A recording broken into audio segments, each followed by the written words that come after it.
Hariom, dear girls.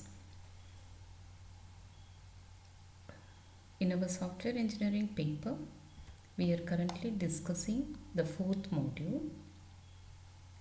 The earlier three modules were discussed in our previous videos. The first module was dealing with the basic introduction to software engineering. Then it was also talking about the different software development lifecycle models.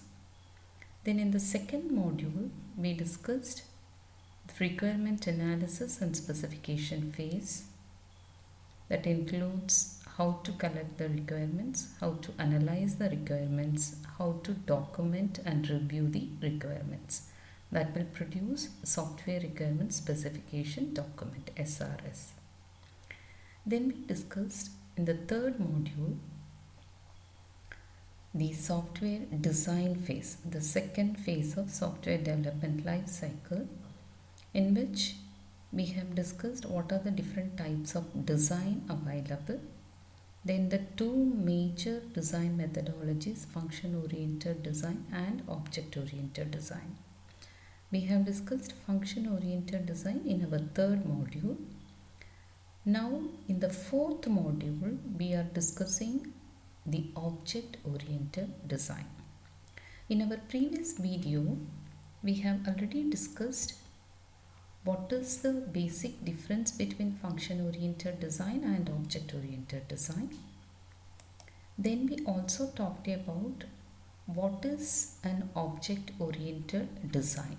What is the basic concepts of object-oriented design we discussed. Then we also discussed in another video what are the different terminologies that are related to object-oriented design. So all these terms we have already discussed. What is an object? What do you mean by a message? What is the concept of abstraction in object-oriented design? What is a class in an object-oriented design? What do you mean by attributes and operations? Operations are nothing but the functions or methods of a class.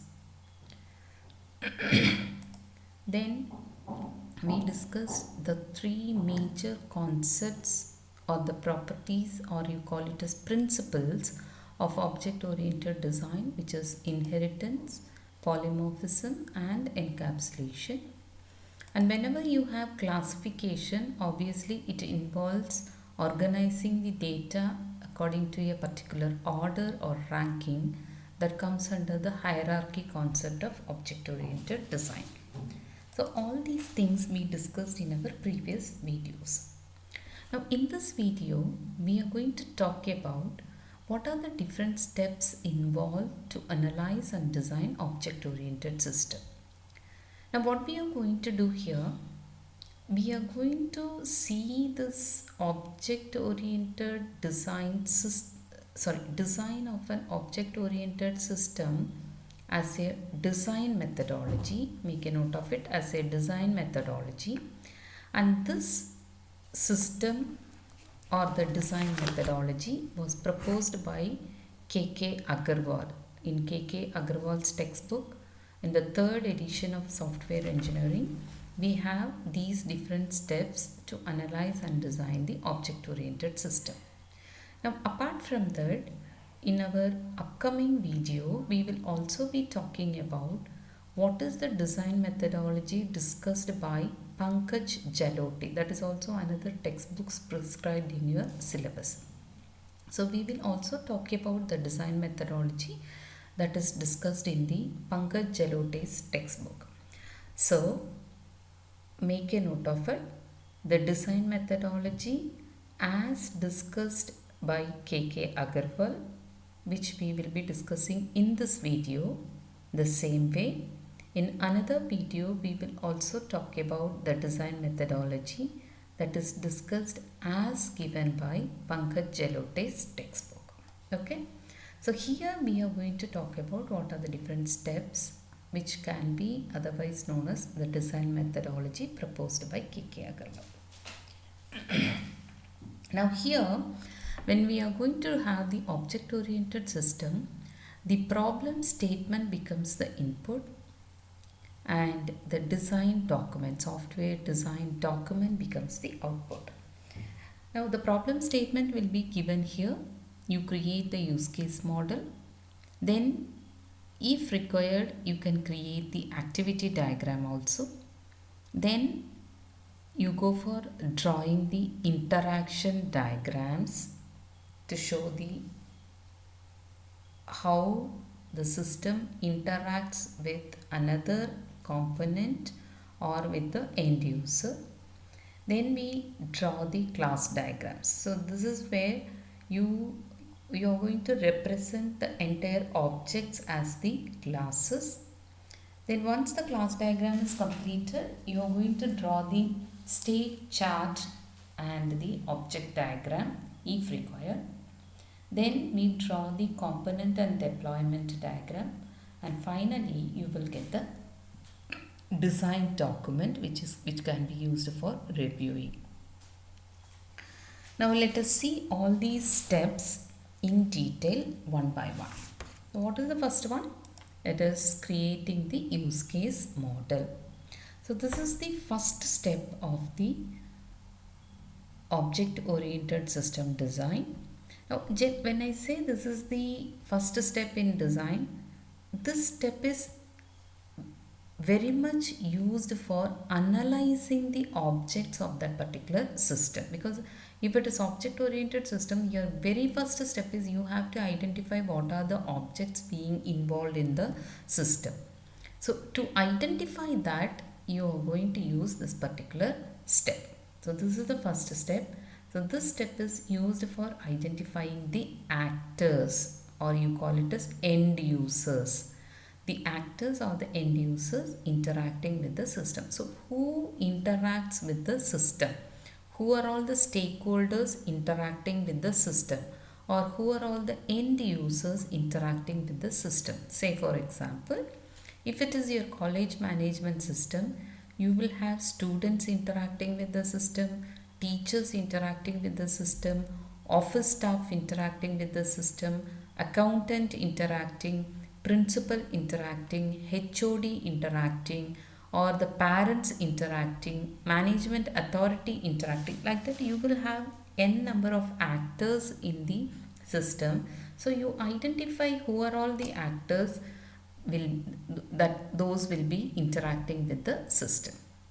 So once you have identified, you can write the use case, list out all the use cases, then you draw the use case diagram. So this is the very first step. Here you are going to analyze the object oriented system by representing the use case model.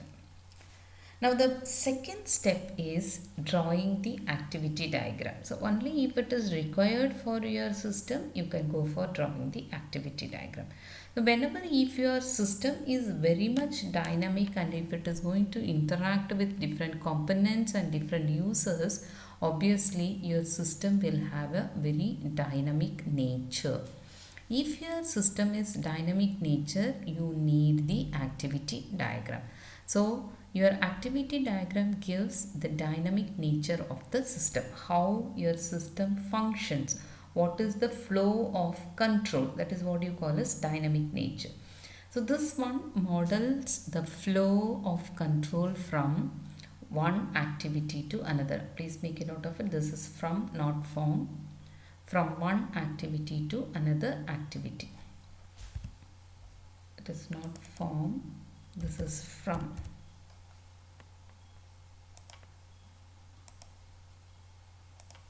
So from one activity to another activity, how the flow of control is done or how it is modeled is specified in the activity diagram.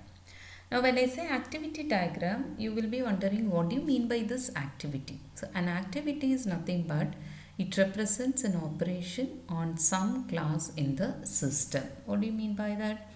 Any operation on a class, on an object in the system, is what you call as an activity. Say for example, you are doing applying for a particular course, that becomes an activity. Or collecting a fee is an activity. Publishing the results is another activity. Participating in a particular event of the college, then it is an activity. Or you are filing a nomination in the election, college election, then you call it as an activity. So any activity which represents an operation on some class in that particular system is called as an activity, and this activity will result in a change in the state of the system. That is very important. So whatever operation you are doing, this operation will result in a change in that particular state of the system, then you call it as an activity. So you perform an operation and the operation is going to obviously change the state of the system, then you call it as an activity. Fine, very good.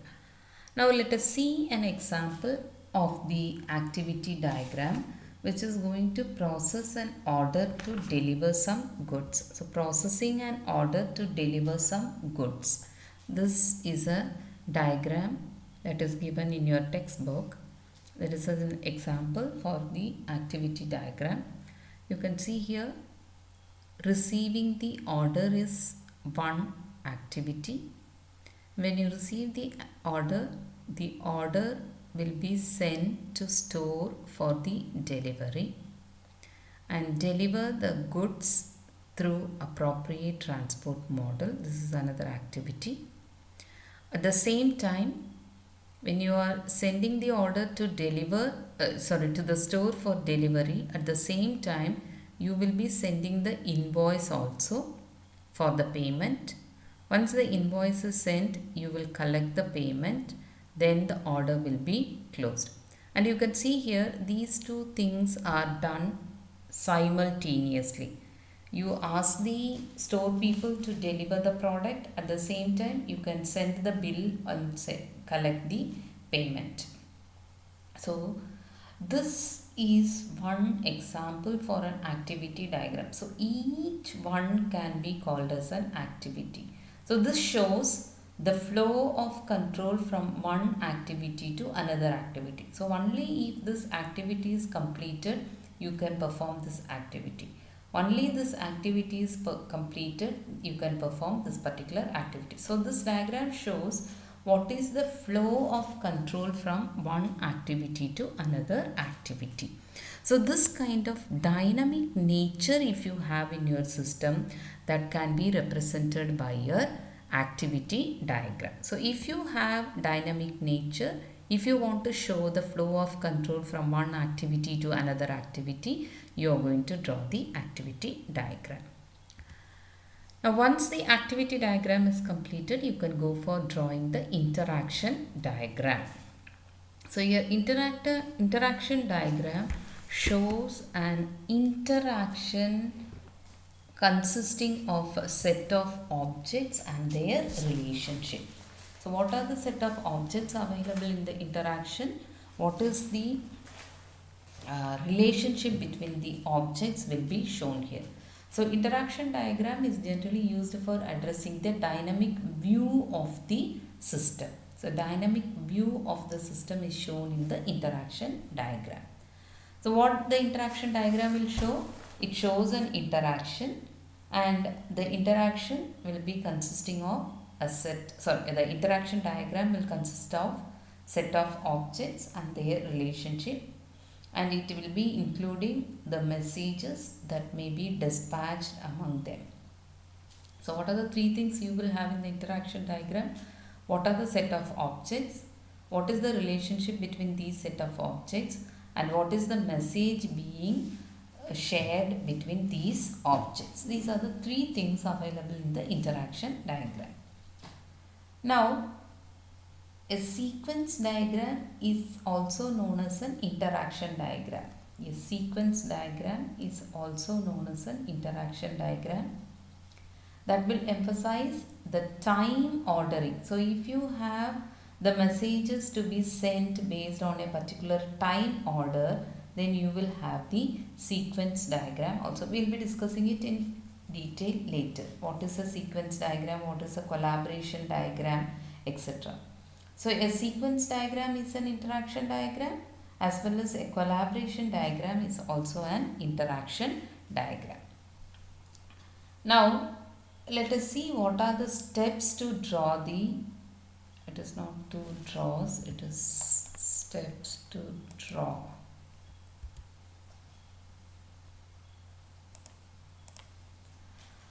The steps to draw the interaction diagrams are, first what we have to do, we should identify the objects with respect to every use case diagram. So for each use case diagram, for each use cases, let me put it this way, not use case diagram, for each use case of your system, you have to identify what are the objects available.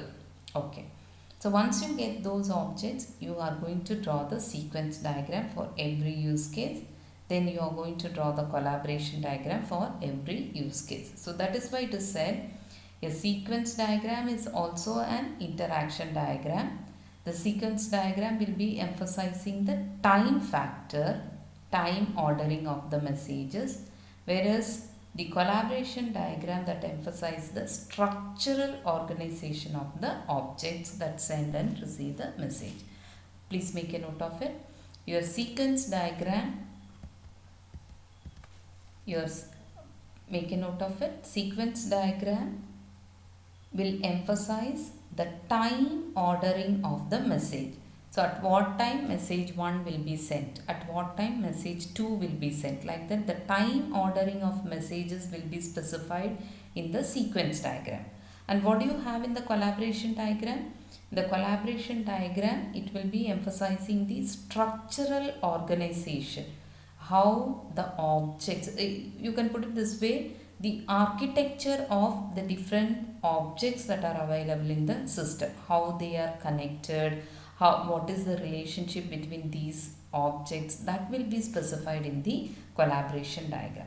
So the sequence diagram and the collaboration diagram combined together can be called as an interaction diagram. Now when you take the diagrams, these are the different types of objects that we will be having in the interaction diagram. The object types that is used in this analysis model are the entity objects, interface objects and the control object. So many object analysis techniques define only one type of object which can be used anywhere in the system. So these are the three kinds of object types specified by Jacobson. Jacobson in his paper, he has specified these are the three types of objects that will be specified in the analysis model. And the reason for this is to have a structure that is more flexible and adaptable to changes. The object types used in this analysis model are entity object, interface object and the control object. Now the entity object, please make a note of it. The entity object will models the information in the system that should be held for a longer time, and it should typically survive a use case. So for each use case, you will have an information which is to be stored in that particular system for a longer time. That is what you call as an entity object. Say for example, a student information will be available in the college management system for a longer time. A teacher information will be available in the college management system for a longer time. Then you can call it as an entity object. All the behavior naturally coupled in this information should be placed in the entity object. So all the behavior and the different states of, so what is the behavior of a student in the system? What is the behavior of a teacher in your system? What are the state changes of the student object and the teacher object? All these information will be specified in the entity object. Then the second object is called as interface object, and the interface object models the behavior and information that is dependent on the interface to the system. So when you have different components when you are interacting with one object to another object, you may be in need of some interfaces. Say for example, a payment gateway can be called as an interface, or the user interface, the user forms you are going to create can be called as an interface object. So that will model the behavior and information that is dependent on the interface to that particular system. So everything concerning any interface to the system is placed in the interface object.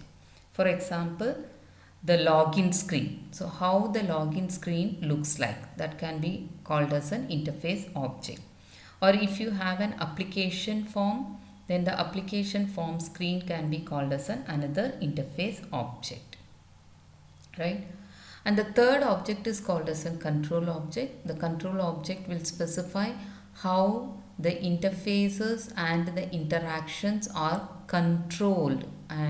The control object will specify how the interactions are being controlled. Say for example, you may be having some time element. You may be having some control specifying that only this particular set of students can log into this particular system during the weekdays. So during the weekend, who can log into this particular system? So the authorities, how this is being managed, all these things will be specified in the control object. So your interaction diagram basically specifies the entity object, interface object and the control object, and how these objects are interacting with the system. That will be specified in the interaction diagram. Okay, then once you have given the interaction diagram, you can go for specifying the class diagram. Now your class diagram shows the relationship among the classes. What are the different classes available? How do they relate with each other? So when you specify the relationship between class, so you will have a student class, you will have a teacher class. So how the student class is related with the teacher class? You may be having a class for courses. How a student is related with a course class. That is what is specified in the class diagram. So 4 types of relationships in the class diagram can be used. One is association, second one dependencies, third one aggregations, and the fourth one is generalization. These are the 4 kinds of relationship that you can show in the class diagram. Now the association is used, the association relationship are the semantic connection between the classes.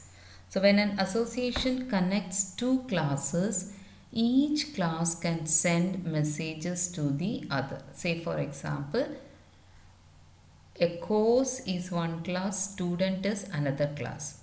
So you can say a student is studying in this particular course, or you can say a course contains this many number of students. So how these 2 classes are sending messages to each other, that is what is specified in the association. Now whenever you are having the association relation, it can be bidirectional or it can be unidirectional. So courses will get some information from the student class. The same way student will also get some information from the course class. If so, you can have the relationship as bidirectional, or you can have unidirectional also. So the 2 classes will be connected with a line. It will be connected with a line for association relationship, which can be unidirectional or which can be bidirectional. Now the second relationship is dependencies. This dependency connect 2 classes. The dependencies are always unidirectional and show that one class depends on the definition in another class. So that will be depicted like this. That will be depicted like this. In whichever direction you are having, that can be represented. This is actually unidirectional. So you can say student depends on a particular course, or you can say course depends on a particular student. A teacher depends on a particular subject, or subject depends on this particular teacher. Like that you can specify the relationship. Then the third one is called as aggregations. These are the stronger form of association. An aggregation is a relationship between whole and its parts. Say for example, student as a whole is one class. Inside student you may be having date of birth as another class, or you may be having academic records as another class, or you may be having extracurricular as another class. So the extracurricular class, academic class, personal details, these are the three classes combined together to represent one student class. Then you can use the aggregation here. You can use the aggregation using this representation. Now the fourth form of relationship for the class diagram is the generalization. So this generalization is used to show an inheritance relationship between two classes. So suppose if you have person as one class, student as another class, then you can say student inherits the qualities of person. In the same way, teacher also inherits the qualities of person. So that can be used, that can be shown using the generalization relationship. So we may be designing the class diagram of a complete system. You may be designing, please make a note of it. You may be designing the class diagram of a complete system. So it may become very huge for the complex systems. Is it not? If your system is very large and complex, you can't have a single diagram. So what you do in those cases, one class diagram is made for each use case, and this will restrict the size of the class diagram, and it is useful when delegating or assigning the task to the software developer. So what you are going to do for the complete system, you have to design the class diagram. If your system is large and complex, what you can do is you have already decomposed it into different use cases. So based on the use cases, what you can do, you can draw the class diagram for each, so that it becomes easy for the software developer to understand how to implement the design in their development process. Okay. Now the next step is designing the state and chart diagram. The state and chart diagram we will discuss in the next video. Thank you.